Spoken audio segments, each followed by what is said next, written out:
Have you ever known someone that was terminally ill? Did they get a second opinion or look into their options? To qualify for physician-assisted suicide, you need to have a terminal illness diagnosed by a professional and a life expectancy of less than 6 months. One of the options you have is getting a second opinion. This is very important because sometimes diagnoses are wrong. Some other options you have are looking into different treatment options or different medicines. Many people look at a diagnosis that is terminal as the end.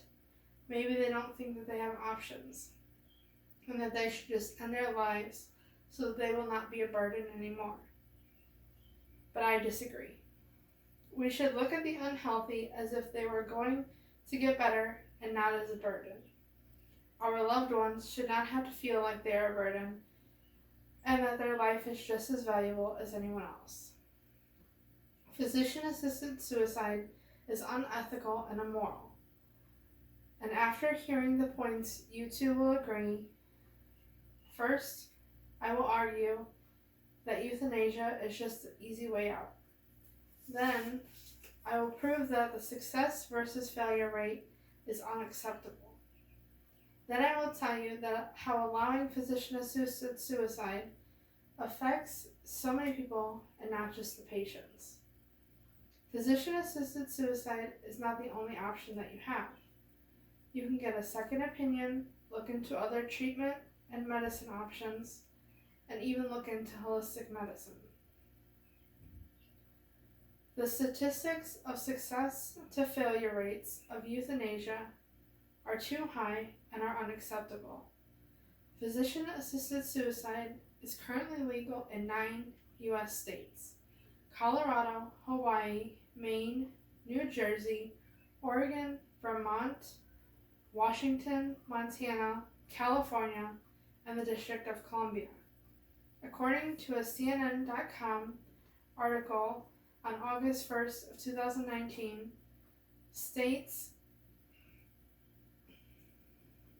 that of the 9 states and the District of Columbia, each state has a different statistic on success and failed rates. Since 1998, there have been 4,249 prescriptions written for physician-assisted suicide, and only 2,814 of those cases were successful. Physician-assisted suicide is unethical and immoral, as explained in a BBC ethics guide. The BBC guide states that accepting euthanasia accepts that some lives, those that are disabled or sick, are worth less than others. They also argue that allowing euthanasia will lead to less good care for the terminally ill, and it will expose vulnerable people to pressure to end their lives. Some religions believe that it is against the will of God. Christianity teaches that suffering can have a place in God's plan, and several Eastern religions believe that we live many lives, and the quality of each life is set by the way we live our previous life. Those who believe this think that suffering is part of the moral force of the universe, and by cutting it short, a person interferes with their progress towards ultimate liberation.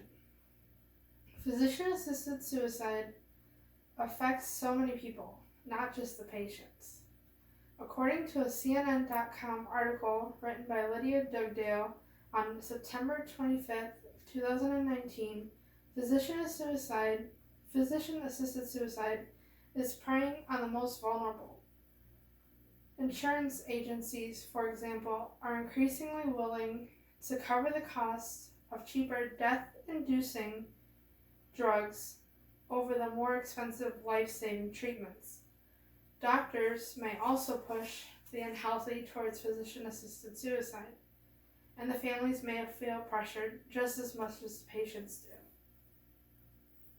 After hearing the many reasons that physician-assisted suicide is unethical and immoral, you too will have the same opinion.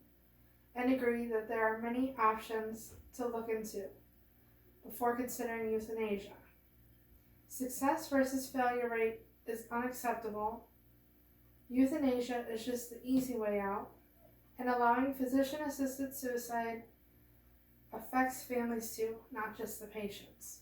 So next time you come in contact with someone that is considering physician-assisted suicide, you can tell them that they have many options, starting with a second opinion.